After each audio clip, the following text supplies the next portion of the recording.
0, 1. Let's get started. Hello and welcome to Beyond Top 10 Tennis. My name is Dr. Ashley Morgan-Berge and I'm your host. If you're not familiar with my work or would like to learn more about it, head on over to AM8 International, the first tennis lab of its kind worldwide that is centered on delivering top 10 tennis rankings and is 100% backed by science. I'm the author of 14 books behind multiple theories and have been an elite coach for over 20 years and work with athletes around the world, Europe, United States through Australia. I'm also the world's leading authority in this space with my research, coupled with my extensive coaching background, being responsible for landmark findings to deliver the next generation of player. With new foundations this season in my two latest releases, my tennis black book, Federer, Nadal, Serena, Djokovic, and my brand new release, my tennis workbook. This season is like none other before. So as always, buckle in and enjoy the ride.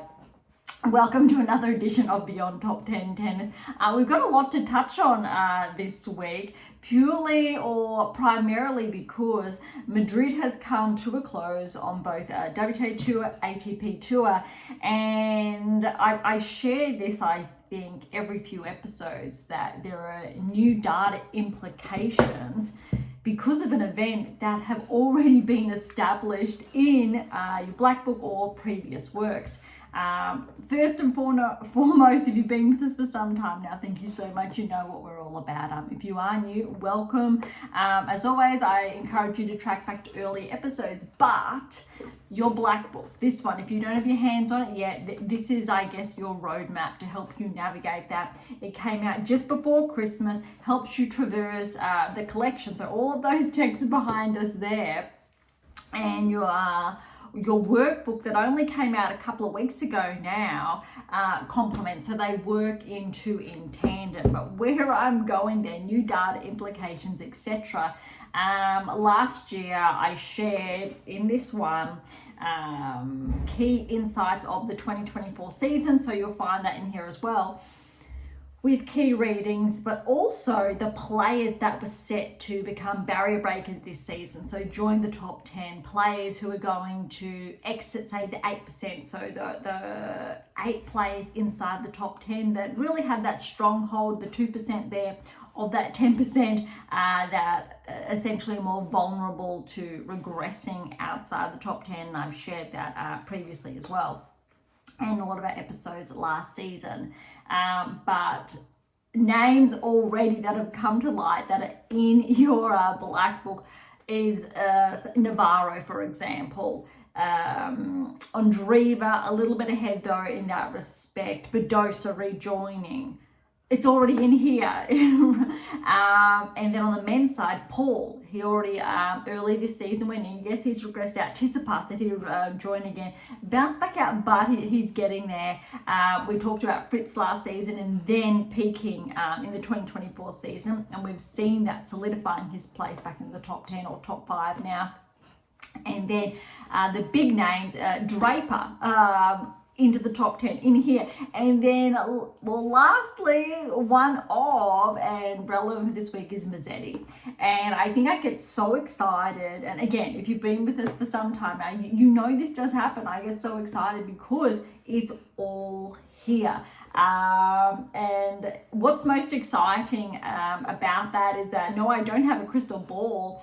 It's that it's all the data and these implications that you can implement into your own game, which means whether or not you're a top 10 player, you're a top 20 player, top 100 player, irrespective, the rule is in this body of work, if you implement them and you stay on a set trajectory, then yes, I can say to you, if you're doing this, you are on track to enter the top 10. Yes, hiccups happen along the way, but there's a reason why. Probably at this stage, 50% of new top 10 players have been following this. That said, also we've got probably about, off the top of my head, 70% of players in the top 10 on both tours. The data, whether it's in your black book or previous books, have highlighted that they would join the top 10. What's really interesting, and I'll touch on this as I don't normally, and I'll get the rankings up, but we're not going to dive into them, but I'm just going to have a look at some names. Keynotes could probably look. We looked at Paolini last season to join the top 10. We've spoken about on Draper just then. Zheng is actually an anomaly because yes, she did well at the Australian Open last season, but hasn't been able to repeat those results. Yes, a later harder last season. Yes, very different, but there's a reason why she's, say, inside that 2%, even though that doesn't necessarily correlate with the rankings. Navarro, huge season, track that. Badosa, this time around, yes, track that with the data. First time around, no, that was an anomaly, and there's a reason why she regressed outside the top 10. Other top 10 players, Keys, yes. And we know why, how she's been tracking, although there's a little bit of an anomaly there. She did peak above, say, where she was, but when you're looking at her live in action at that time, no surprise there. Also, her results last season were up there, which was very impressive. And I'll just touch off the last couple. Pegula actually was an anomaly last season, despite being firmly inside the top 10.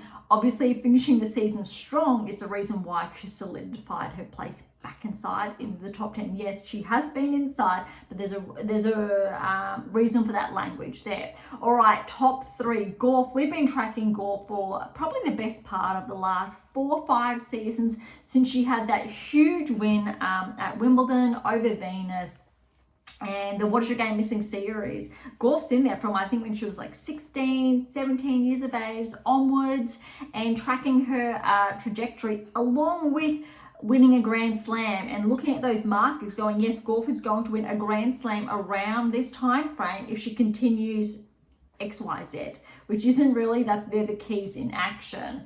Swiatek, before she won her maiden Grand Slam, all the data tracked her. And I get so excited about that because I love stumbling across new players, newcomers that I go, yes, this player is on that trajectory. Last season, Navarro was well outside of the top 10 trajectory. An example, Schneider, also last season, and now she's on the cusp of the top 10. Interestingly enough, Sabalenka's been inside the top 10 for longer, say longer than Swiatek, for example, and her markers were not there. There was a reason why she wasn't winning Grand Slams. Going back a few seasons ago, yes, she was top 10, but wasn't performing at the Grand Slam level. And then something clicked for her to correlate, and then she got that #1 Grand Slam. The rest is history. But there's a reason why some top 10 players, they make the top 10, then they underperform at the Grand Slam level. But that's very interesting. Okay, on to, I'll say, just really quick rehash for the ATP Tour to even things out. Just starting with the new top 10. Okay, Ruud. We've spoken about Ruud with the data. He is actually one of the newcomers. So when you're looking at the likes of, say, primarily Ruud, Musetti and Draper, who really this season the top 10 is new, or last season for Ruud, or the one before, newly top 10, 23 roughly. Data has tracked them inadvertently only really the last, I'll say, 12 to 18 months, because they are more fresh players in contrast to the likes of those who've been around for some time. And the data has focused more so on, I will say, other elements of the game. So when we're looking at the WTA Tour, yes, we track them for the last, I'll say, 12 to 18 months. But the likes of a player like Ruud, for example, he's been around for a little longer. At the top. Draper Musetti's a little bit different, tracking those trajectories. Musetti happened very quickly, steadied inside the top 30. Draper very quickly, and then bam, inside the top 20, courtesy obviously his performance last season at the US Open. But when we're looking at that, It's in here as far as Draper and Musetti are concerned, tracking and their probability of joining the top 10. And this is all when they were top 30, not top 15. Very, very important. Ruud, we spoke about, especially last season, that he would regress outside the top 10. Happened and why, but then also what he needed to do to get back inside the top 10. Back inside the top 10. All right, de Minaur, we've spoken about this a lot last season. We've been tracking Alex for, again, as long as Gauff or longer. And he has consistently been showing up from fighting his way into the top 30, top 20, and he spent most of last season, I'll say, in the top 10 or just outside, hovering. He's definitely up there. Ruud's in there as well. There's all the longevity there. And I think what's overlooked is that they're both the same age, Ruud and Alex. They've just been around for a number of seasons that we think maybe they are a little older. Djokovic, he goes back for the whole duration of the longitudinal analysis, all of the data from book 1 through to your black book. Obviously, he even gets a part of the title there. And the same with the likes of Federer, Nadal, Serena, all from the very beginning. All 4 of them are in there. Then Fritz. So Fritz is also featured in a number of publications because of his results, the regressions, the progressions, why he was never top 10, finally top 10, and then why he wasn't really achieving at the Grand Slam level. Alcaraz and Sinner, for example, and Zverev's been around for longer because he's been inside the top 10 for longer than Alcaraz and Sinner. Both of them considered new, not necessarily as new right now. I'll say similar to, say, Swiatek, Alcaraz, Sinner coming up around similar time frames, and not, I think, quite, but I think from similar, from memory. But what's, I think the difference is here for these two players inside the top 10 ATP Tour is Alcaraz got inside the top 10 before Sinner. And I remember even in the books, so the writings, the data, etc., is that Alcaraz was ahead of Sinner. However, Sinner's metrics were ahead of Alcaraz's. And that is why they finally came together last season, had a huge season, and I think the rest is history. But also why Alcaraz started to struggle. It was a bit of too much too soon, had to pull back. It's kind of similar to what Swiatek experienced at the end of last season, kind of experienced a little bit this season, what happens if you push too much too soon and if your schedule is not managed. And there's a lot about your schedule in there. All right, so back to today's episode, that's where that comes from. But the schedule is very, very important this time of year. Players have rarely had that much rest, and that is why your workbook is so important. When you get to plan, you have your forced rest periods, you write down highs, lows, how you're feeling, those energy levels, etc. And your workbook is an extension of your black book, where you have your smaller charts here, those notes, etc., that you are then to extend upon here. So yes, it's a whole, I've used the power of data, the power of science, to put together everything you need to ascend towards the top 10 and to win Grand Slams. But that's all in the publications. And no, it's not a one-hit wonder. It doesn't happen overnight. This is, we've done the 10-year pathway to the 20-year pathway even. So if you're like under 10 years of age, you're a coach or parent watching, the tools to help you guide players over the next 10 plus years and the work involved in that. More intricately, top 50 players, top 30 players, the differences you need to get inside the top 10, and or the differences you need to make that round of 16 berth at a Grand Slam, that quarterfinal, that semi-final, for example, before that final. And then you know that Grand Slam's within reach. Palin is a perfect example of that. This week, though, if you do have your black book, you are starting a brand new block. You will be on block 5 this week, granted that it is the first week of May. So week 1, block 5 tasks are right there. Your topic is taking time off. Very relevant for the conversation, and you'll have your episodes to tune into. So again, if you are are new, your black book will share with you how to kind of catch up with all the episodes that have come before. Today's episode is 157, so there's a lot there, but keep in mind this is from last season, and keep pace. A lot of this season's episodes are a little bit different, and that's why it's about building those foundations with those early episodes. And then depending on your level 1, 2, or 3, you have your respective chapters that you will be reading this week. And obviously the topic that's there for weeks 1 and 3, and that's important as well. So weeks 2 and 4 are lighter. You don't have a designated topic, just the chapter.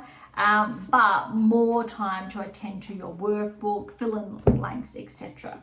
All right, so that I think gets us up to speed with what should have happened or transpired over the past week, the work you should be putting in if you are a player tuning in, if you're a parent, what to guide your child in, children, and if you are that coach, I guess the rule is there of what your students, pupils, players should be looking at, and to be able to oversee. And I'll say all of the works yourself should be reading up on to help them obviously implement those 7 keys to 8th key in their game progressively. Again, doesn't happen overnight. If you are a top 20 player though, yes, it can happen in the space. So I'll say half a season. If you're a top 30 player, you want to give yourself the entirety of a season, maybe a little bit more. It depends. Every player has different rates of progress. So it also depends on your uptake in that respect as well, and the cohesion of all keys together. All right, so today's episode, we are going touching on the results of Madrid, round of 16 onwards for the WTA tours here. ATP tour is actually similar round of 16, but we do have a couple of third round matches we're going to quickly touch on as well, because they were still underway last week when we were going live. Then we have a preview of Rome that starts later this week, but the draws are available. Really interesting, I think, is Sere. He's back in action and how he's still been able to retain his #1 ranking. Bit surprising, but not there. But we're going to dive into the rankings there, implications, and share about why so much pressure is on Swiatek, and also why I think there's a very big misconception that maybe she's playing poorly. And we have to remember that she's absolutely not. It's because she had such a phenomenal season last year, better than any other player, I think, combined on WTA or ATP tours at this point in time in the season, with all the events she won, the thousands to Grand Slam. Yes, even though she just won the 1 Grand Slam in Alcaraz, obviously, Sere won 2 Grand Slams, just for example. They weren't winning all the 1000s at that point in time, in such a small time frame. So it was an absolutely phenomenal peak period, and then there was a crash after. And so it's actually not a bad thing that we're seeing that peak, not the absolute best, but we're seeing it. We're seeing a bit of a struggle, but that's actually a good thing. And we saw a similar thing with Alcaraz last season. We've seen it with Sere, we've seen it with Djokovic many, many times throughout his career. But it's adds a bit of a mix to the discussion, so we might get to more of that later. All right, let's start with WTA Tour. So again, if you are new, WTA is here, ATP is here. Let's get things started. Kicking off again, WTA Tour round of 16 of Madrid. We're going to have a deep dive into the draw later, but let's get through the results first. All right, Sabalenka's at the top. Round of 16, she had Stearns. Relatively smooth win there, 2 and 4. Kostyuk over Potapova. Really liked how Kostyuk made the round of 16. I think she's finding her form again. Look, it was only, I feel like, a few weeks ago she was top 20. Bit of a regression in the rankings, back inside the top 30, but she really has the capacity to be top 15. Good win over Potapova, 3 and 2. This player was the biggest surprise of Madrid, and that's Uchijama. Round of 16 got the win over Alexandrova, 4 and 6. So 6-4, 7-6, 7-5 for that tiebreak. And I won't say Uchijama's come out of the woodworks there. She's been tracking, I would say, subtly this season, but by far, this is, I think, her best result at a 1,000 event. Svitolina over Sakkari. Really happy for Sakkari to make the round of 16. Much needed points there. So we'll check that out in the rankings later. But great to see Svitolina coming off her title win last week and still pushing through to the quarter. So that was 3 and 4 to Svitolina. Andreeva, good win over Stadobitseva. But how's this? Remember, I've spoken about Stadobitseva last season because there was some interesting data that came out that Stadobitseva was the only player last season, I believe, that qualified for every Grand Slam. So she had to qualify to begin with to make the main draw of every Grand Slam last season. Her ranking did not give her direct entry, so she had to qualify. But she did that over and over again, so 4 times, and she was the only player to do that. This season now, she's obviously qualified for Madrid, and she's made the round of 16. That's huge, very significant. And I really think Stadobitseva is a player that we are going to be keeping an eye on because she did bump outside the top 100, but this result should place her firmly inside. I'm going to guess she's around 80 in the world after this, but we can, actually, I'm going to have a look really quickly to check that off as well. I could absolutely be incorrect. And that's I think very reasonable to share, but just looking, and you know what, you've heard me say it, I did not even check at the rankings before I said that, because guess what ranking Stadobitseva is? After her results in Madrid, she actually is 80. That's a little bit funny. I didn't think I'd be absolutely spot on. So that just goes to show you intuition with the data rankings going over that. All right, next round of 16, Benchik and Gauff. I actually thought this could have gone either way and it would have been a little bit close. Gauff with the win over Benchik, 4 and 2. What this really showed me is that Gauff, she meant business. She was going to cause some problems here. And we know that Gauff has made the finals of the French previously. I believe that was a French Open Swiatek won. Gauff was a finalist. Gauff was a lot younger than before she had obviously won the US Open. But Gauff is dangerous on clay, and I think she has been underrated. Sabalenka, it's definitely up there with Swiatek, and we know, especially after the results here, but also with the results here in Madrid, that Gauff, I think, is going to be quite dangerous, and we really need to consider her as a potential contender for the French Open. All right, next we've got Keys and Vekic. Good win for Keys here, 2 and 3. A little bit surprising Vekic made the round of 16 with how she'd been playing the last couple of weeks. She's had some good wins, but also some early round losses. So again, good for Keys, but also good for Vekic to progress to the round of 16, 2 and 3 there. Next was Swiatek and Schneider. I tell you what, this is a little bit nerve-wracking if you were rooting for Swiatek. Look at this scoreline, 6-love, 6-7, that was 3-7 tiebreak, 6-4. So Schneider, she came back with a vengeance in that second set, neck and neck with Swiatek, and then there's only a break there for the third. What that tells me is that there was a lapse of concentration in Schneider first set, sure, that's very clear, but also Swiatek let Schneider back in the match in the second set, and that's I think a very big sign there. And just remember that, because we're seeing a repeat of that, and I did share more about that last week and in previous weeks, because if it has not come across previously, I am, and I try to be as objective as I can, a very big fan here of Swiatek and her game because of the data pinpointing her prior to winning a Grand Slam and her consecutive Grand Slam results, etc. So any player our data does look at, I'm by all accounts going to favour in some way, shape or form, but also when we're looking at regressions, why it's a hard pill to swallow sometimes, because I can see it and I see it happening, and I really want to be able to have that conversation with you if you're that player to say, hold up a minute, let's make these changes, otherwise we are going to continue in that negative trajectory, or we want to keep that positive trajectory. All right, Quarterfinals, here we come. Sabalenka and Kostyuk. I really like this. Look at this scoreline. And you've heard what I just said a few minutes ago. 7-6, 7-6 to Sabalenka. And those tie breaks are 7-4 and 9-7. Look how close Kostyuk was. And that second set was a little bit heartbreaking because rain got involved. Sabalenka wanted to halt play. And I think it was in the tiebreak there, or there it was late in the second set. And I think Kostyuk got a little bit rattled. Momentum was on her side. I think if there wasn't any stopping play that Sabalenka asked for, potentially it could have gone to 3.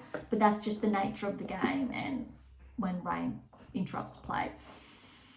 But Kostyuk played huge tennis, great tennis that really underscored why she should be in the top 15 potentially this season, without a doubt.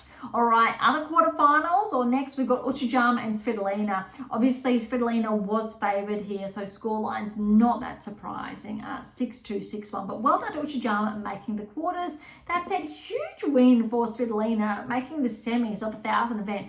After her win, again, her title last week. She really is on high. All right, next quarters, we've got Draper and Gauff. Look at this scoreline as well. We know neck and neck in that first set. Gauff gets the first set 7-5, and then Gauff runs away in the second set 6-1. We need to remember how well Draper's been playing, especially, I want to say it was Indian Wells, Miami, no, both, how well Draper played. And that new arrival inside the top 10 this season, this would not have been an easy match. And we know Draper can also play on the clay. I believe Draper made, I want to say the quarters, maybe semi-finals of the French last season. Something's telling me semis, but I'm going to say quarters to just be safe there. And I think Sabalenka got the win. No, Draper got the win over Sabalenka, I think, because Sabalenka was unwell. Something along the lines there. But really goes to show how well Gauff's playing. All right, next, or the last quarterfinal, Swiatek and Keys. So well done to Keys again, making the quarters. We know Keys can play on clay as well. I think she's underrated. Look at this, opposite. Keys gets the first set off Swiatek 6-love. We know just like that, that I will say the head game, mind game of Swiatek is just switched off in that first set. So this tells me that there are problems there, not necessarily in her game, but that mental side of her game, how she's been pushing off. And potentially it could have a lot to do with not having enough rest time, being a little bit mentally tired, overworked in that respect. And she wasn't able to then get back in to the second set. Well, second set, she gets back into it. So Swiatek wins 6-3, but still very, very tight. That's a lot of work to come back from. Wins the third set 6-2. So well done to Keys to pushing Swiatek to 3. But you can see in the round of 16 against Schneider, really pushed, let Schneider into the match and almost fell. Came very, very close. And then quarters, really didn't hit the ground running, very unusual, and then came back. So we're seeing some hiccups there that I think we wouldn't typically see. And to me, that simply suggests that something's not quite right. And then semi-finals will start at the bottom semi before the top is Swiatek and Gauff. Semi-final, now if you don't know the result, here it comes. Gauff upset Swiatek, and it was not in 3 sets. 6-1, 6-1. That is absolutely brutal. I think that is I read the least amount of games Swiatek has won in a match in a number of seasons. Look, it happens to the best players. Fine. It's happened to Djokovic. So it's not about that. What I'm looking at is a pattern. So it's the pattern of the disruption, what has been happening from round of 16 to quarters to semi-finals, which made it not that surprising. Gauff is a bit of the opposite. She's been holding really strong, really steady, and this is a great result for Gauff. What I'm hoping though is that Swiatek and her respective team fixes this hiccup. if it's not addressed, it will continue. And that's the concern, because it hasn't just started here. We started seeing signs, Indian Wells and Miami, for example. In Australia, you can say yes as well. Keys played very good to get that win over Swiatek. And I want to say it was the semis from memory, quarters, semis. But the problem is that it's has not been, I will say, firmly addressed. Yes, there's been in every I think way, shape, form, potentially that residual effect from the doping issue last year, where Swiatek was accused. It was a contaminated sleeping tablet that her psychologist purchased, something along those lines. And I understand that. That said, she's the only player that I know of that has a full-time psychologist that does travel with her. And I think that, and I have shared this on a few occasions now, that it looks like it could be causing a few hiccups for her game, and that I think there needs to be a shake-up. That is something that has stood out. Whether or not that is going to happen is another thing, though I do hope something in that respect is tweaked to help Swiatek, not just potentially defend her French Open crown. That's going to be a big indicator, as well as Rome happening this week, see if she can turn that around. But we'll get to more of that potentially later, because this is a big topic. Because Swiatek had a huge season, again, last season, she's not winning points at this stage for her performances. She's just literally defending points. So if she does drop her performance, like here in Madrid, she did not defend her title. She fell in the semi-finals, which means she's taken a hit in far as the points to her name, and why Sabalenka has been able to extend that lead, more so actually now than Swiatek had on Sabalenka this time last year. I did check, it was around 3,000. Sabalenka now has about a 4,000 point lead. And the gap between them has never been that big, but it is because of how huge Swiatek's season this time last year was. And that's the issue with players achieving too much too soon, when their rankings can drop. There's a lot of pressure there. So for argument's sake, if Swiatek doesn't defend her title in Rome, doesn't defend the French Open, she's still going to be ranked inside the top 10, just. And it's very unusual to see that, but it's because there was so many points there. The good news is that there are many more events in the second half of the season for Swiatek to capture and easily, obviously, get those points back if she continues or regroups, finds that next peak performance. Sabalenka, on the other hand, she's got a lot to gain in this section or part of the year. Also, you've got to remember she didn't play Wimbledon last year, although in the second half of the season, Sabalenka has more points to defend, just for a bit of a contrasting view. And Gauff actually falls somewhere in between, because she had a good season last year, but it wasn't great.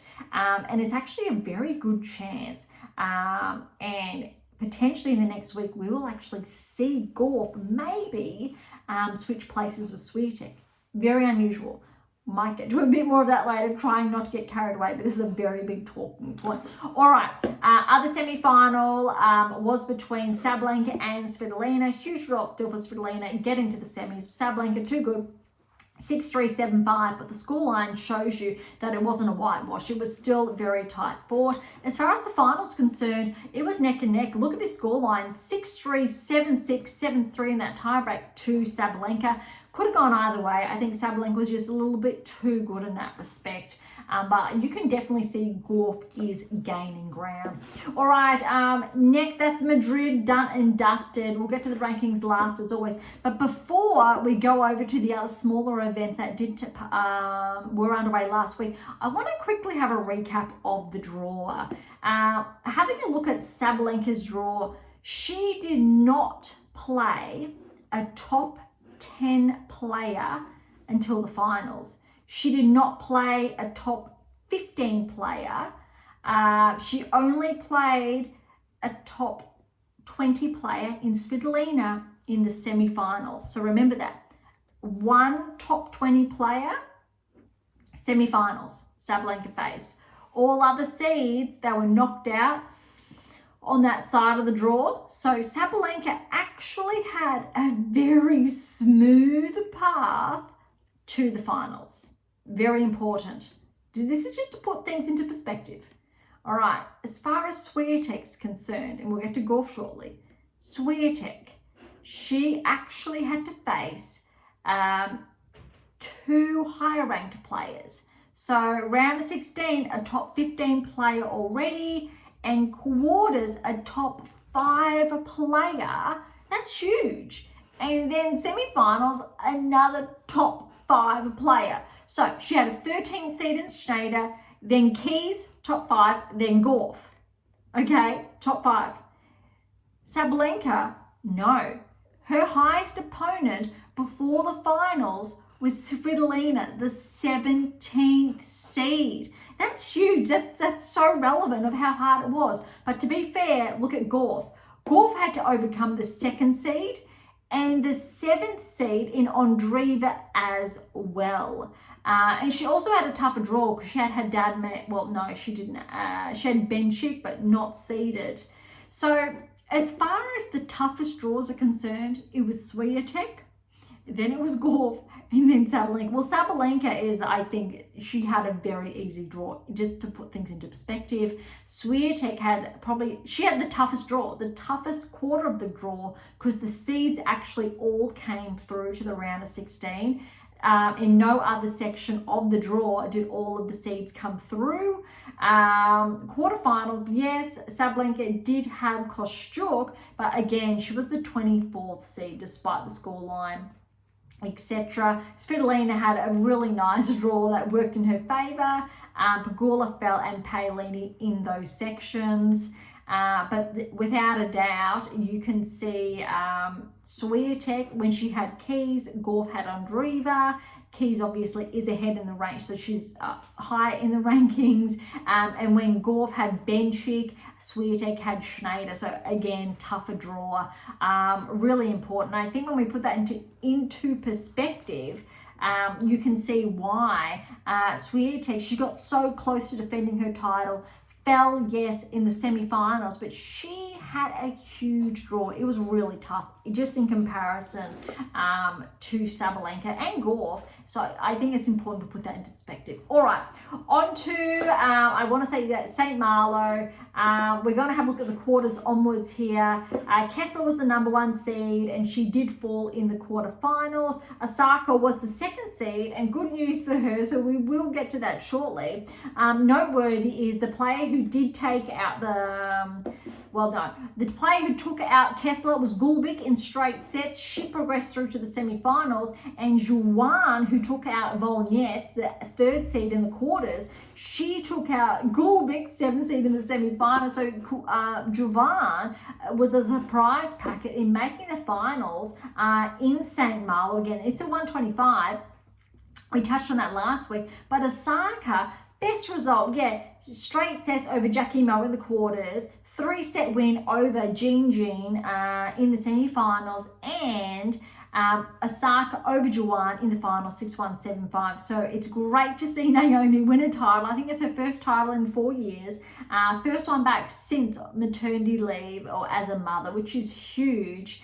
But well done to Jovan making the final. That is surprising. We have not seen Jovan, I think, showing up or has not been tracking, and she is ranked after this result 356 in the world. That's why she's not top 100. She's not even just outside the top 100. She's outside the top 300 after this result, so she must have been top 500. We may have a peek later at that. That's an absolute stellar result. I'm actually going to take a peek at that now because we won't find Jovan in the rankings. So she was inside the top 100 in 2023. 2022, between 2021, I will say, through to last year, she was top 100. big regression this year. But I want to have a look at the week by week to see how much her ranking did change. So she was actually 2 weeks ago, roughly 2 weeks ago, ranked just outside the top 500, 515 in the world. Now, after this result, up more than 100 places to 356. That's huge. That's great to see. But she really did have a bit of a steep regression. I'm going to guess there's been a bit of an injury involved there. But from around 2020 through to last year, she wasn't started the top 100. So it looks like Joanne's been clawing her way back. So that's great to see. So well done to Osaka, but also to Joanne as well. And the next event we did have on the WTA Tour was the Catalonia Open. We didn't have, I'll say, noteworthy names. Siniakova was the 3rd seed who fell in the quarters. Fernandez, she was the number 1 seed and she fell in the 2nd round, unfortunately. And Lulu Sun was the 2nd seed and she also fell in the 2nd round. So not ideal, I think, for the top seeded players. Semi-finals, we had Sasnovich and Masarova. Masarova got the win in 3 sets there, and Gauff got the straight sets win over Sabalenka, straight sets. And we had Gauff over Masarova in the finals, 6-3, 6-love to Gauff. Well done. But congratulations to both Gauff and Masarova. I think both of these players, or neither, were anticipated, expected to progress. All seeds were out. The only standing seed from the quarters was Siniakova falling. Masarova getting the win there. Gauff, I think she knocked out the 4th seed in the very beginning. But again, perspective, 125, but well done to both the ladies.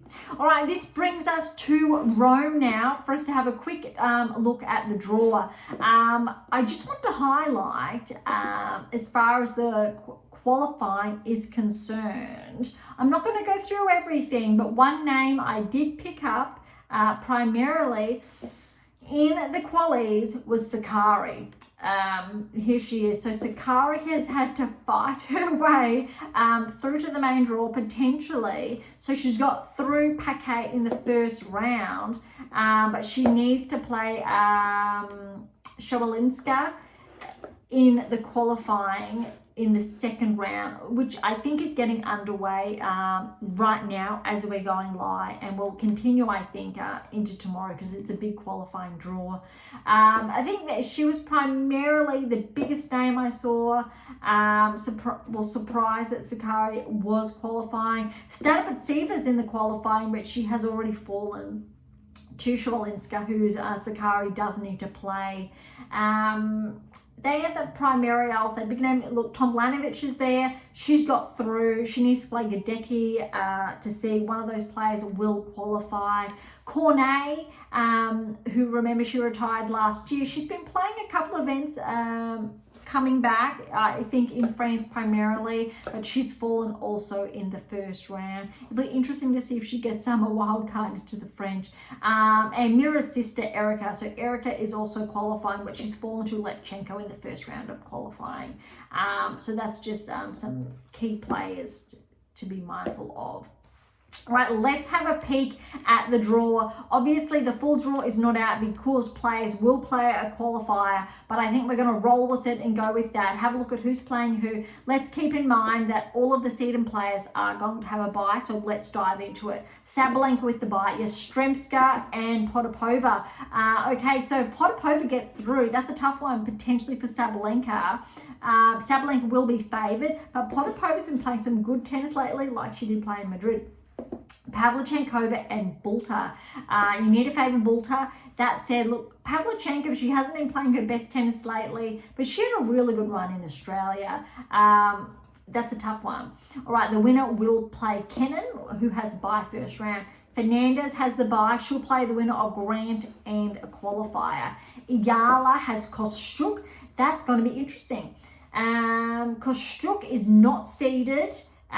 We know how well Ayala played against Swiatek. She's starting to make a name for herself, but Kostyuk obviously is the favoured play, and Kazatkina waits in the 2nd round. Rybakina with a bye. She will play the winner of Lies and Uchijama. Let's see if Uchijama can repeat her performance in Madrid.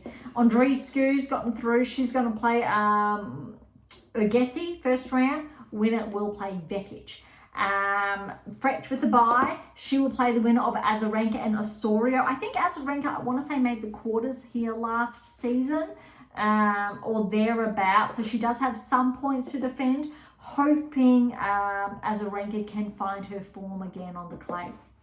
So winner there will play Fretch. Siniakova and Danilovic. That's actually, I think, going to be a tough one for Siniakova. Danilovic has been tracking. Winner of that match is going to play Zheng.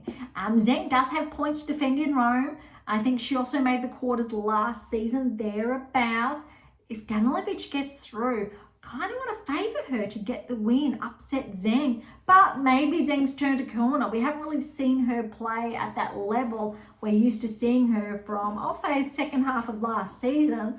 But I'm really curious to see what happens, how she does perform. That's a little bit of noise in the background.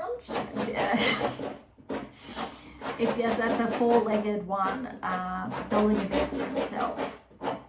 And he's out of my reach to stop him.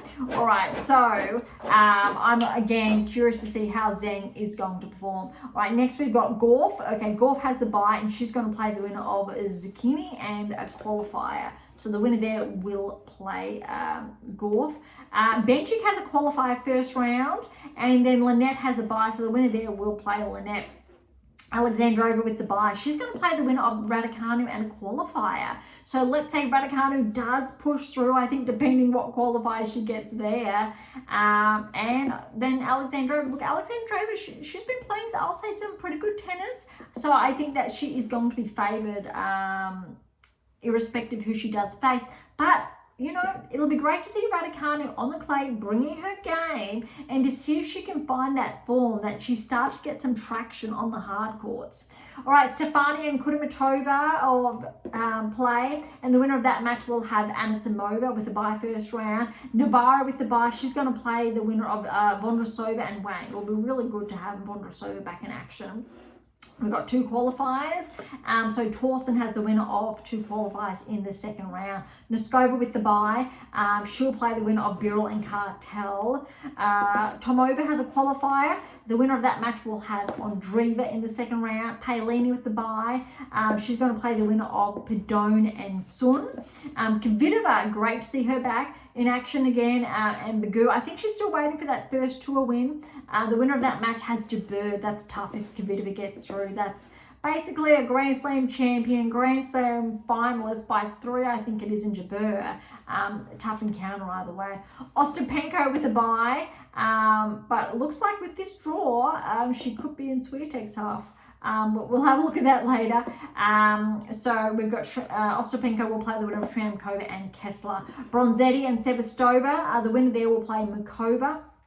I think if Makova gets a good win here, she could be very close to the top 10, similar to Schneider. So Schneider's there with a bye. She'll play the winner of Dolheid and Sestaya. Parks and Christian, the winner of that match has Putintseva. Mertens with the bye. The winner of Lamens and Zarazua will play Mertens. Kruger has a qualifier. The winner there has Pagula. Keys has the bye. She'll play the winner of Gracheva and the qualifier. Stearns has a Branchiacchio. The winner there will play Kalinskaya.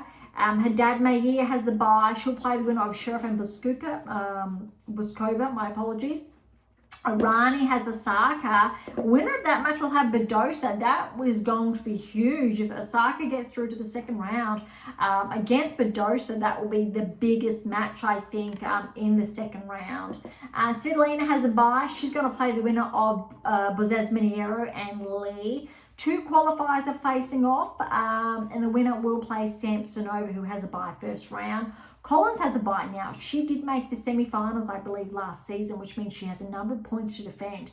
And so far, she has not really been able to defend too many points this season. So we've seen her outside the top 10, outside the top 20, and I think she's just almost outside the top 30, just holding on.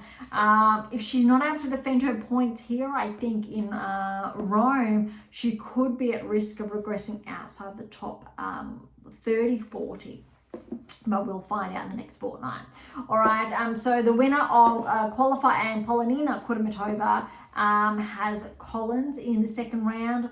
And how's this? Kokureto and Evanescence, the winner of that match will have Swiatek, which means if Collins does win, actually plays well, she will actually have Swiatek in the third round. And we all know that there's a little bit of a head game there, or I'll say a mental element to with those two play off.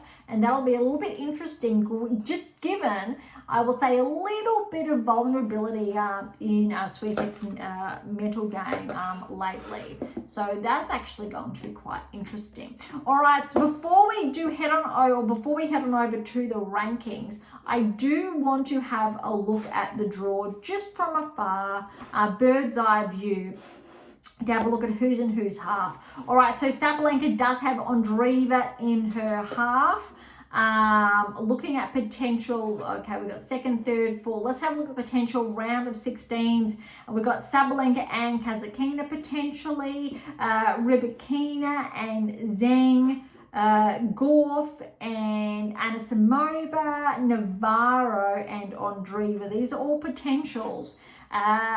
Which means quarters potentially per seedings would have Sabalenka and Zheng in the quarters, and then Gauff and Andreeva. So Gauff is on Sabalenka's side in this draw, which means Sabalenka and Gauff could potentially face off one another in the semi-finals. But Gauff and Andreeva are a potential semi, and Zheng and Sabalenka. That's really interesting. But you know what that means.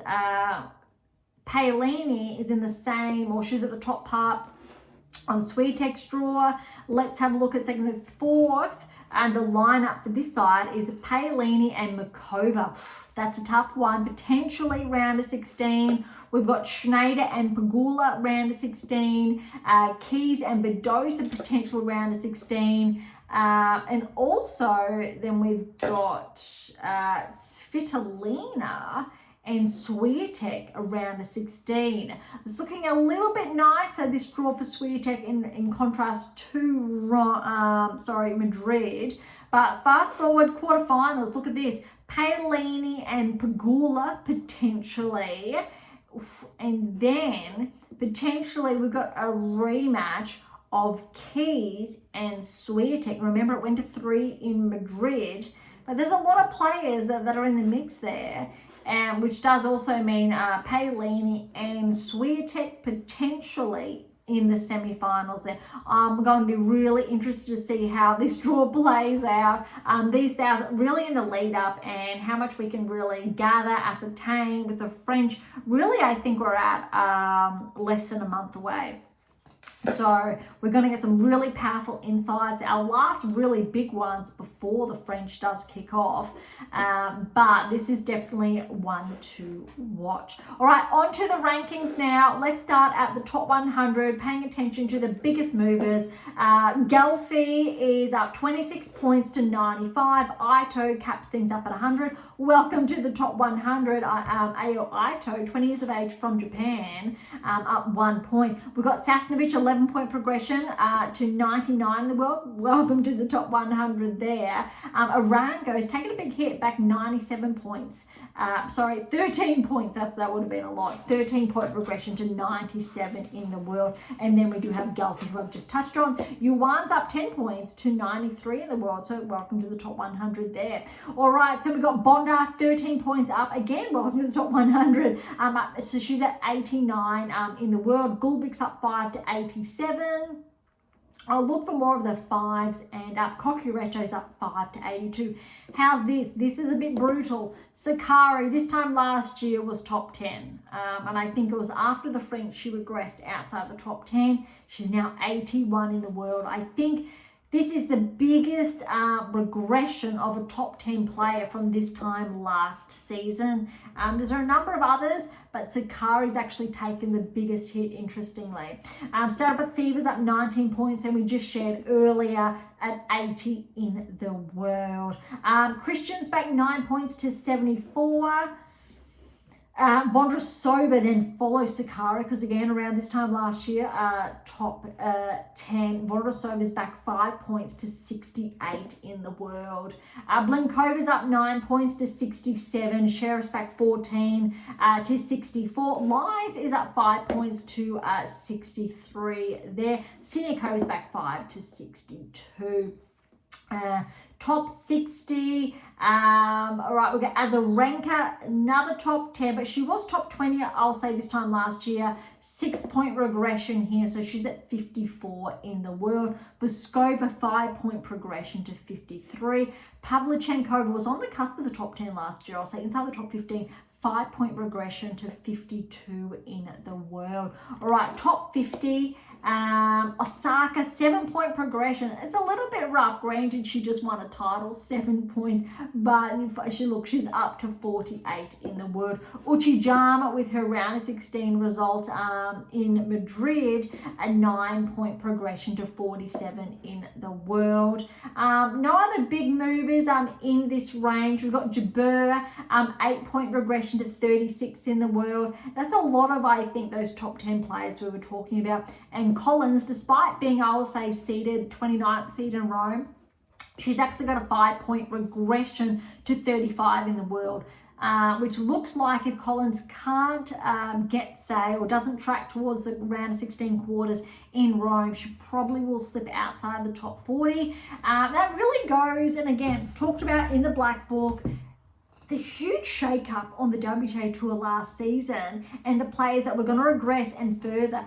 and how it's going to happen on the ATP Tour this season with all the metrics. And we're already seeing that with the likes of Draper in, Ruud in, Musetti in. We've seen Tsitsipas in, but then out. Ruud in, out, in. Medvedev out. Rublev's, we'll talk about that, out. And all the data that said that this was a long time coming. So lots of shake-ups that we didn't see last season are happening now on the ATP Tour that we saw last season on the WTA Tour. This is essentially the remnants of that continuing. All right, so Potapova, she's up 5 to 34 in the world. Top 30, Putintsev's back 5 to 29. Kostchuk's up 9 to 27. Other big movers, and that's really it. So just some small ones here. So top 20, Alexandrova's up 2 to 20, Bekic up 2 to 19, Ostapenko's at 18, Svitolina's up 3 places to 14, which is great to see. All other players are relatively steady, but, and I think this is the big but, is Schneider. She's up 2 to 11 in the world. But I think what's really important to note here, the difference between the top 10 and 11, so Schneider and Badosa, you've got a 700 point difference. So unless Schneider does win Rome or make the finals there, the top 10 will stay the same. But Rybakina is just behind by less than 100 points, by about 50 points there, and Makova trails by, again, roughly around 50. So it really is very, very close, and Svitolina is just behind that by about 100. So it is a tight contest there, which is very healthy to see. Top 10 though, Badosa, Navarro, they're separated by roughly about 30 points there. Then you've got Zheng, a bit more of a separation. So we go around that 400 points there. Looks like Zheng's steady there, but if Navarro and Badosa perform well in Rome, then we'll see Zheng bump out or into that 2% range, so 9 and or 10. Then we've got Andreeva, pretty comfortable, up 600 points ahead at 7. And then we've got Keys up by 100. So they could definitely switch places this past week or in the next fortnight. Paolini, she's relatively steady there, but it's very similar as far as points. Only 50 points roughly ahead of Keys. So very close, but they did change places. So Paolini's back inside the top 5. Keys is just out. Pegula's back 1, Gauff's up 1. So they have traded places. So Gauff's up 400 points. They were very close the past fortnight, but they've separated their gap now by 400. But, and this is the big news that I was getting to very early in today's episode because I couldn't hold back, is that separating Gauff and Swiatek is literally a little over 100 points. You've got 170 points separating the two. If Swiatek does not defend her title, it looks like she will end up inside the top 10, but Gauff will be the new number 2 in the world. Gauff would have to lose, I think. Well, even if Gauff loses in the first round, simply by Swiatek not defending her points, it's a huge bar here. This is a huge ask. For Swiatek not to defend her points, she will drop roughly to, I will say, 7 in the world. So if she drops 1,000 points, she will end up roughly around that 7-8 in the world, which will be very weird, very unusual. The draw at the French Open is going to look very different. But if Swiatek does defend her title, nothing will change. That said, if Gauff makes the final, or maybe even the semi-finals, she still will trade places with Swiatek because of that gap.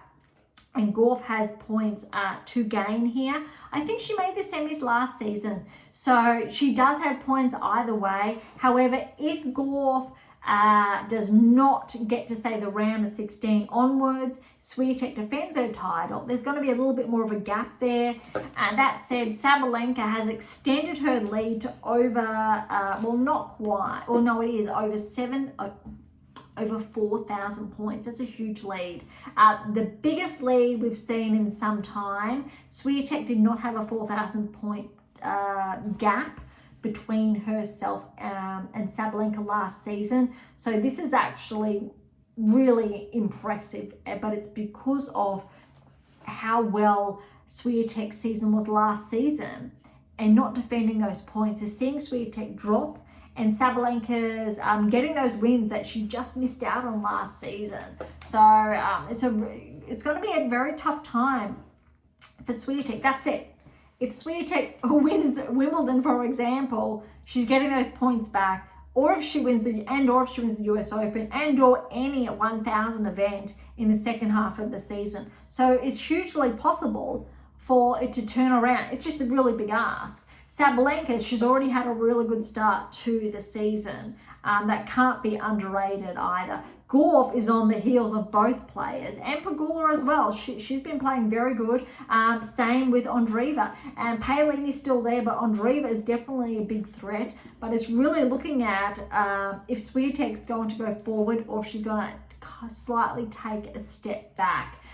But in the next fortnight, we could have a very big shuffle here, which means for the French Open, it's going to be very interesting if these rankings switch, because we could see Swiatek then on the same half of Sabalenka, there are a lot of different scenarios, I think, in play. And this is the closest, I think, we've seen for that happening. I think last season, even Sabalenka was firmly at 2, even though Gauff was firmly behind her. But we didn't see that switch up. It was only maybe 23 we saw that. But hopefully you're like me and you're paying very close attention to this. All right, that's the WTA Tour. That was a lot. That's a lot to discuss today because of those rankings implications, especially for Swiatek, Sabalenka, etc. ATP Tour. All right, first we're going to head on. We've got Madrid, and we're going to quickly have a look at those first 7 third round results to catch up from last week. Kakanakov and Paul. Paul got the win over Kakanakov. It was always going to be tight. I said it was going to go either way, but look, 6-3, 3-6, 6-3. TFO got the win over Mueller, 3-3. We talked about Rinaldi last week with the win over Zuma, 3-4. All right, Dimonor with a good win over Shapovalov, 6-3, 7-6, 7-3 in the tiebreak there. And this is a huge match. The biggest third round match was Musetti and Tsitsipas. I said last week it could have been Tsitsipas. Musetti maybe, but with this win, Musetti over Tsitsipas, 7-5, 7-6, 7-3. Musetti top 10. And again, I've shared data. I love it. All right, Dimitrov over Fernley, 6-4, 7-6, 7-3 there. Great for Fernley to push, I think, Dimitrov that far.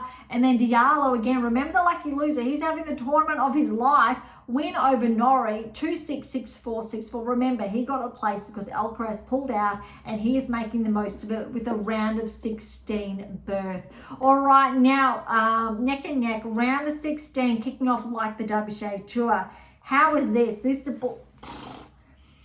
Zverev and Serolundo. Serolundo has been playing some good tennis. He's upset Zverev 7-5, 6-3. It blows my mind in one way, shape or form because Zverev had such a big opportunity to close the gap to potentially get that #1 ranking, potentially.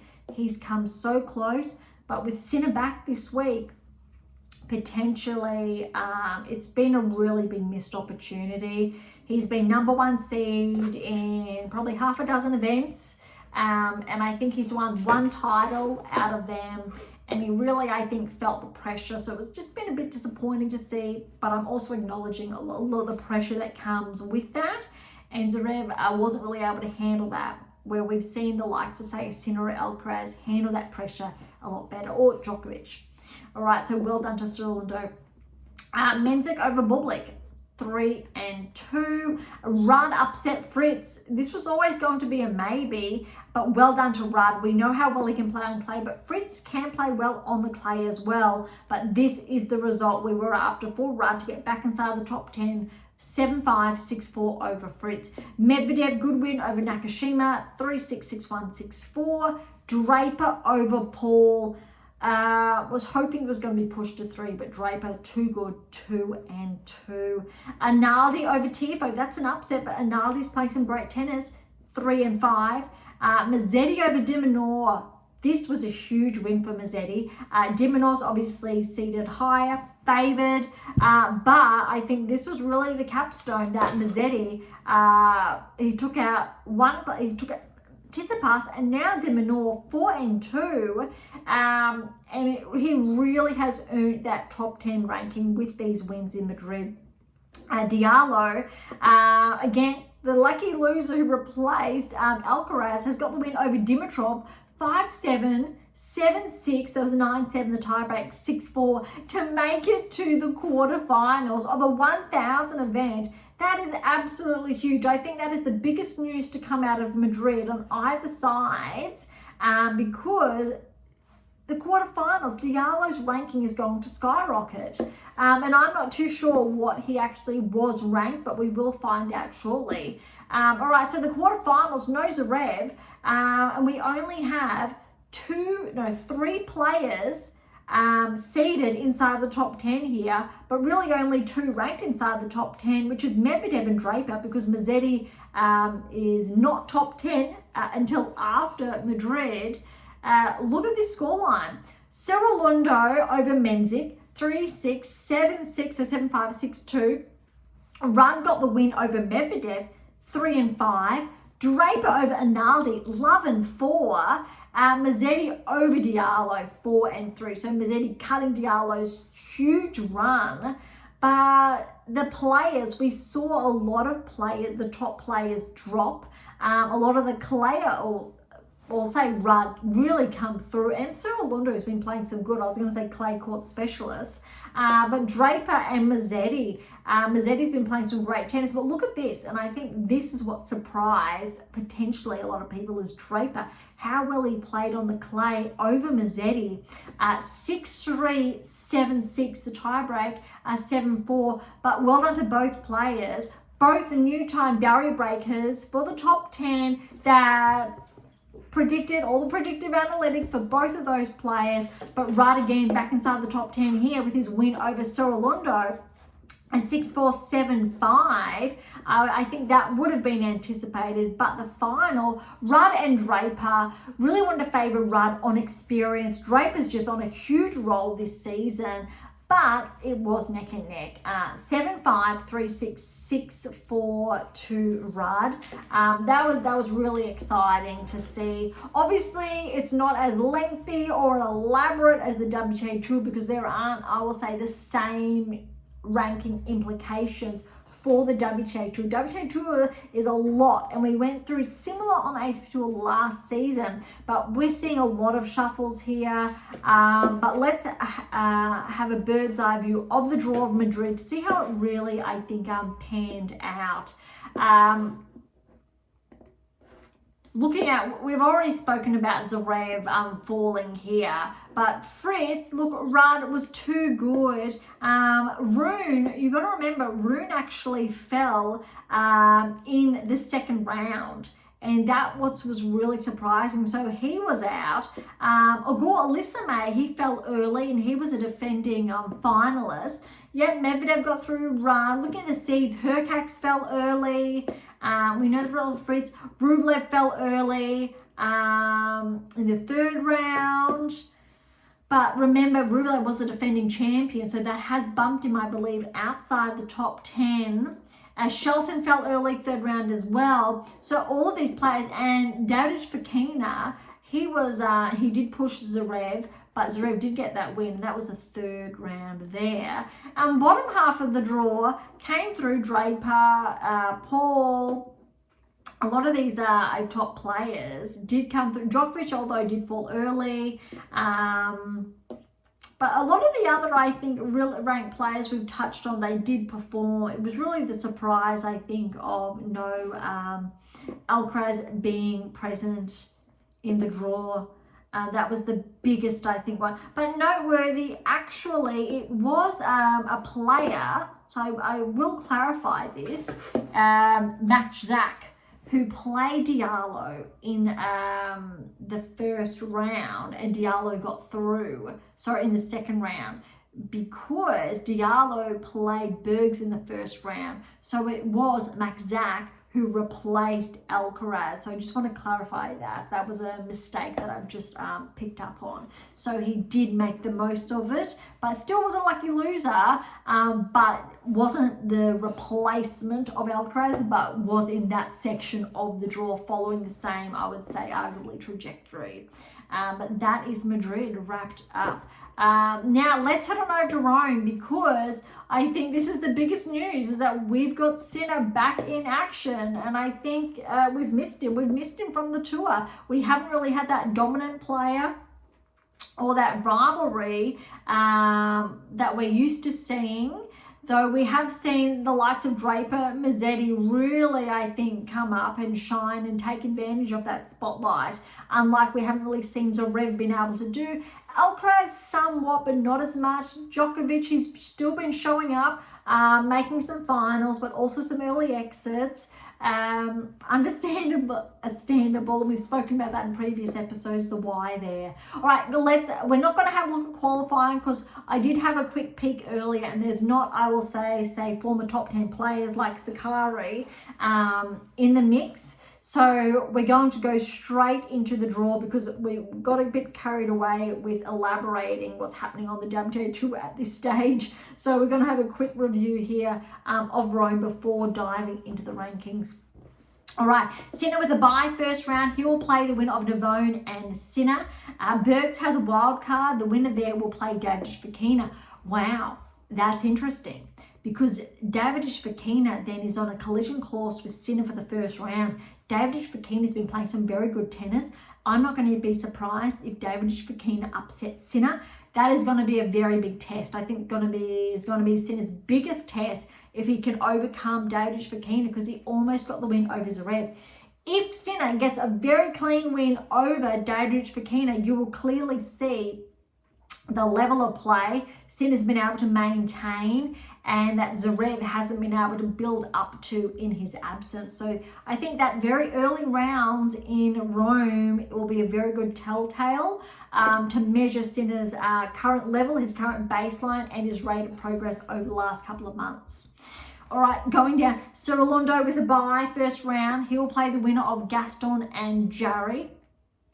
Carabella Spain has a qualifier. The winner of that match will play Tiafoe. Shelton with a bye, he's going to play the winner of a qualifier and Muna. Fukic will play a qualifier, and the winner of that match will have Korda. Berrettini has a bye. The winner of Fognini and Fernley will play Berrettini. Bublik will play Sorflin, and the winner of that match will play Ruud. Look at that. So Sinner has fallen in Ruud's section of the draw. Fritz has a bye. Will play the winner of Diallo and Giron. So remember how well Diallo played in Madrid. Let's see if he can keep that momentum going. That's going to be really interesting. That said, Giron, he's been playing some solid tennis. But again, I'm really curious to see if Diallo can back that up. He will have a tough match, though, if he does get through to play Fritz. All right, Bellucci has Martinez. The winner of that match will play Hurkacz. We're yet to see Hurkacz really, I think, get that traction back to head towards the top 10. Again, this time last year he was top 10, but he's still sitting inside the top 30, but I think he's very susceptible to bouncing outside that ranking range. So really rooting for Hurkacz to get that traction back, really to set himself up for the for the grass court season. We want him to have a good clay season so he can perform well at Wimbledon and see maybe, just maybe, he could go, say, round of 16 or further. But at his current, I will say, rate of progress, baseline, not essentially in his favour. All right, Menzik has a bye. He will play the winner of Rinderknech and Gigante. Madazan has Fonseca. And look at this, the winner of that match will play Rublev. So, and interestingly enough, Rublev is the 16th seed. We have not seen him outside the top 10 in a number of seasons, but he really held on to that top 10 ranking probably for, I'm going to be generous here and say 9 months too long.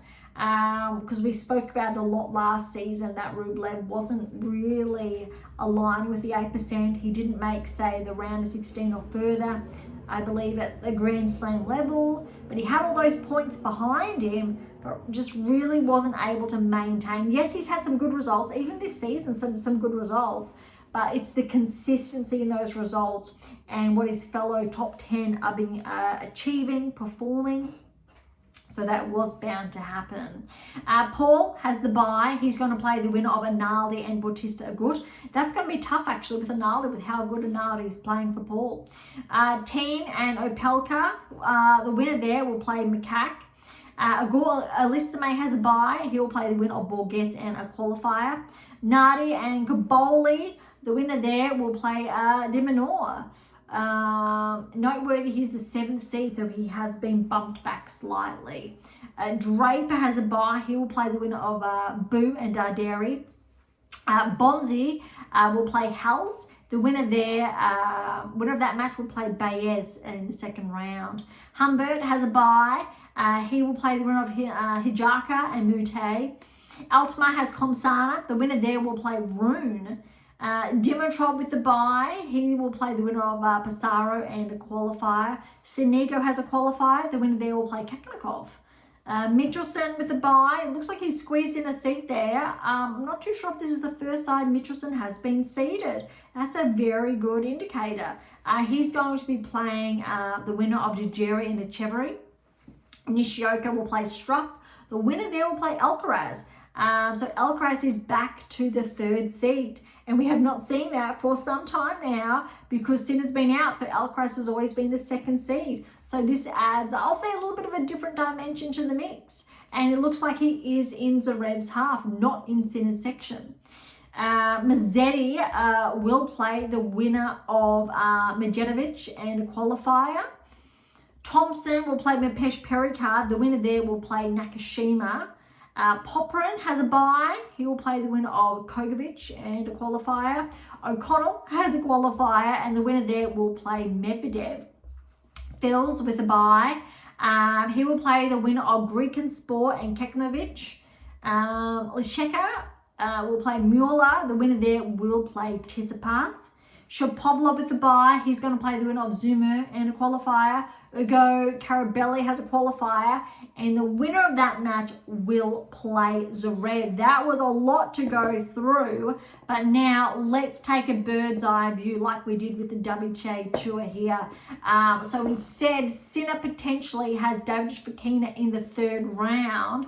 That'll be interesting because Sinner's then looks like If we go first, second, third, fourth round, Sinner's looking like he's got TFO there.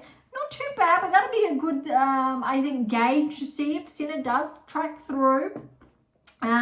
Shelton then has Ruud. That's a tough one, but Shelton's been playing some good tennis this season. Fritz is on track to have Rublev there. Hercax could get through the third round for Fritz. And then Paul and de Minaur for the round of 16. Bottom half of the draw, Draper's looking like Ruud. That's going to be a very big round of 16 because these two met in the finals only a few weeks ago. I think it was in Miami. And obviously we know Ruud did come out on top, but Draper has since come out on top, so that's actually 2 back-to-backs. But I want to say Draper won one prior. My memory is eluding me there, but we know Ruud did get that win to get back inside the top 10. Draper's had a win too. Was it Draper and Indian Wells? I'm not too sure now. But we know they've been playing some really good tennis, the two of them, so that will be a very big encounter. And arguably, I think these two are going to have a really healthy rivalry that we've been waiting for, similar to the Alcaraz-Sinner, maybe. I don't want to call it too soon. Then potentially round of 16, we've got Dimitrov and Alcaraz. And then next we've got Musetti and Medvedev, and potentially Fils and Zverev. I think I've skipped over someone, but that's interesting. I'm looking for where is de Minaur, or did I share Alex? Alex is in the first half. He's in the bottom of the. I did say Paul and de Minaur. Yeah, so that'll be very interesting. Let's fast forward. Quarterfinals potentially. We've got Sinner and Ruud. That will be a huge indicator. I'm looking forward to that. That will tell us a lot. If Sinner gets through, plays Ruud, that will tell us a lot. If Sinner is ready for the French, if he is a contender for the French or not, that's a very big one. Potentially. And then the other quarter, we've got potentially Fritz and de Minaur. There will be a lot to take from that. And then potentially we've got a Draper and Alcaraz. That's huge. Similar to the Sinner Ruud, the Draper, Alcaraz will tell us a lot for the French and who's mostly informed, say round of 16 to quarters or more at the Grand Slam level. Similarly, we've got Musetti and Zverev. That will tell us a lot too. That's a lot. I think the quarterfinals in Rome, a little bit different to the WTA Tour, will actually tell us a lot because there's a lot of players on the ATP Tour who underperformed or didn't play at all in Madrid. So we don't have that data. We don't have those key insights that we really want to gauge a player's performance in Madrid and Rome to set their trajectory up for the French Open. We've got a lot of gaps there compared to the WTA Tour. So I think Rome is going to be able to fill a lot of those key data areas. All right, that's Rome. Over to the rankings. We won't spend too long because we've had a very lengthy episode today. My apologies that sometimes we get carried away with one tour than the other, but I do try to balance them out over time, depending on the data and what's going on with each tour respectively, or the players respectively. All right, top 100. Bassaveri is back inside the top 100, 7-point progression back to 100 in the world. Navone, 14-point regression, so he's at 99 there. Shevchenko's back 5 to 97. Nardi's up 5 to 95. Opelka is back inside the top 100, 9-point progression to 94 in the world. All right, we got Leonard Struff. He's back 8 points to 87 in the world. Collignon's back 5 to 86. Looking at the movers of 5 or more. All right, Coric. He must have played a very good week on the Challenger circuit because he's got a 20-point progression back inside the top 100 to 84 in the world. Well done, Coric. That's huge. That's great to see. We got O'Connell. He's up 6 points to 81 in the world. A lot of little movers here, looking at the little bit bigger. Okay, Medvedev, 11-point regression to 72 in the world. Zimmer is back 6 to 69. Shang's back 7 to 67. Muna is back 13 to 66 in the world. Dejeri's up 7 to 64. Komisana's up 7 to 63. Just a small mover is Nishikori. He's up to 62 there. Just noteworthy because we know how hard he's had it the last couple of seasons. But good to see him, even if just a little bit of momentum there. All right, Fernley's up 11 to 57 in the world. He had a relatively good result in Madrid. I want to say it was a third round there. Look at this Diallo. I will say the standout. Unknown in Madrid, really making a name for himself. 23 years of age, from Canada, 24 places up, so a 24-point progression to 54 in the world, almost breaking the top 50. I think if he has gets 1-2 rounds in Rome, he will crack that top 50 without a doubt. Well done, Diallo.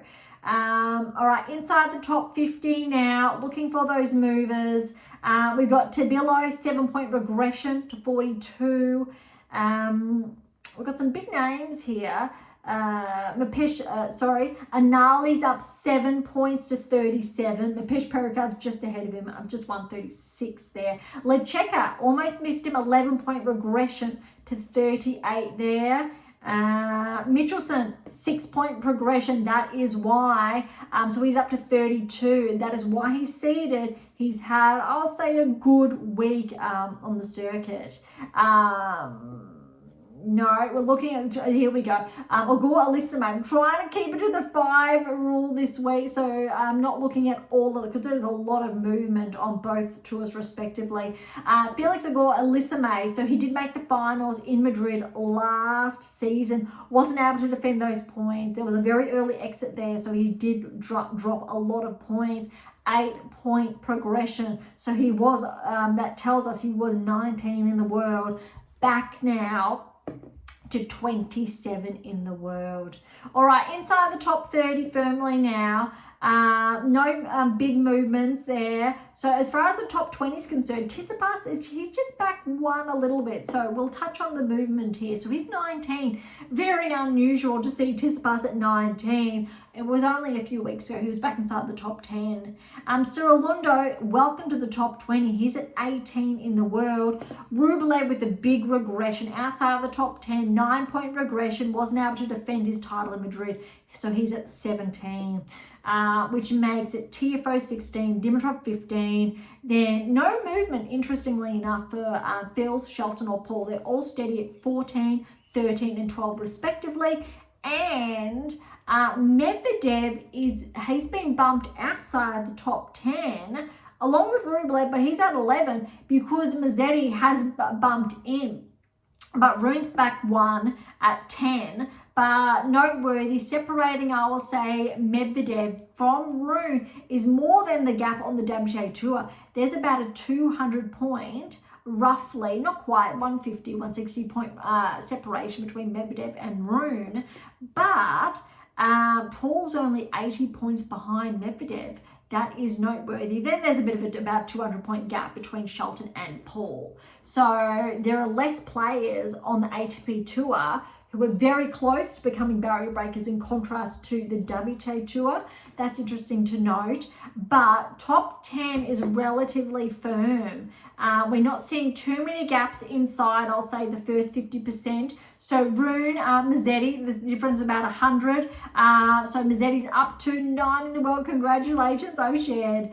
Musetti, barrier breaker. He has to be, I think, the second or third of the season here. About 100 points separating him and Alex. So Alex is back 1 to 8, unfortunately. But because of Ruud's stellar week, he's up 8 points. Back inside the top 10 this season. So he's at 7 now in the world. But there's about 100 points separating the two. Not quite even. Djokovic has been bounced back 1. Not too bad for a player who lost very early. But again, he didn't have many points to defend because, again, last season, he didn't really have a really good season up until he won, obviously, gold at the Olympics. But he still had a good season. All right, Draper's picked up points as well, so he's collected. He's at 1, so he's joined the top 5, bounced Djokovic outside the top 5. But again, there's only 300 points separating the two of them, so Djokovic and Draper. Fritz, though, there's about a 400-point difference just there between Draper and Fritz. If Draper performs well in Rome, he definitely could join top 4 to make his draw a little bit easier come the French. He definitely, you need to put him up there.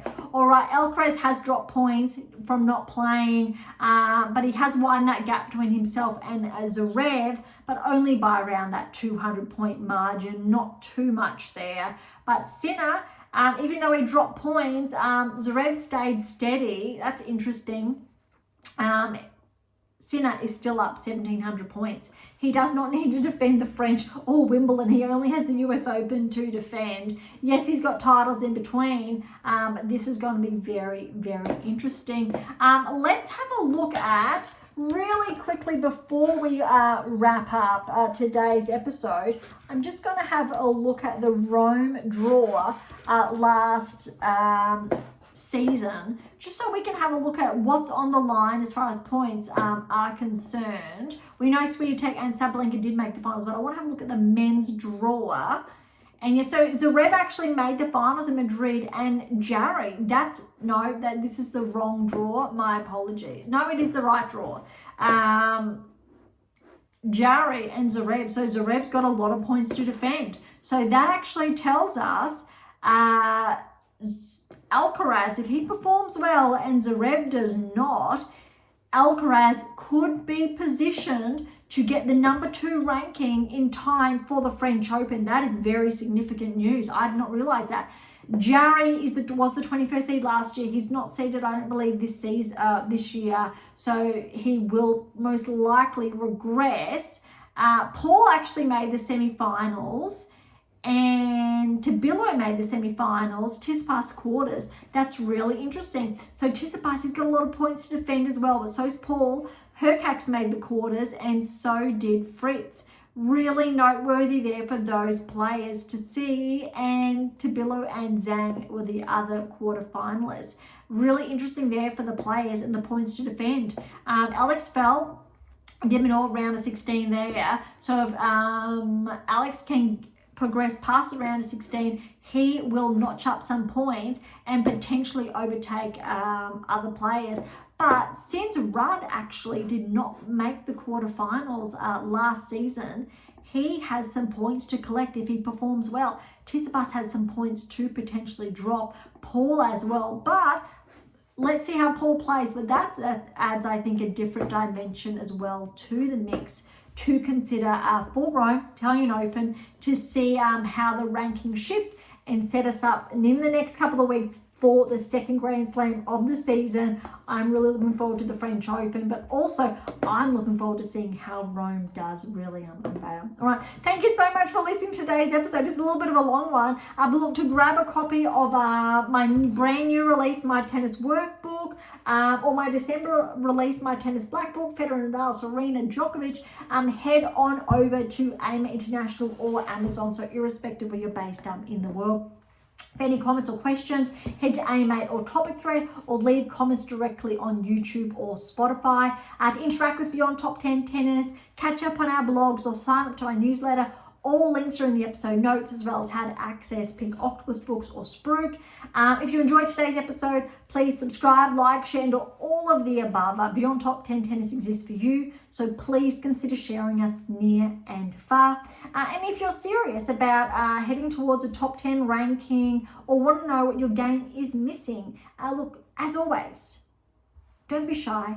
Come and say hi. And that also includes winning that maiden Grand Slam or replicated success, adding to your Grand Slam tally. So again, don't be shy.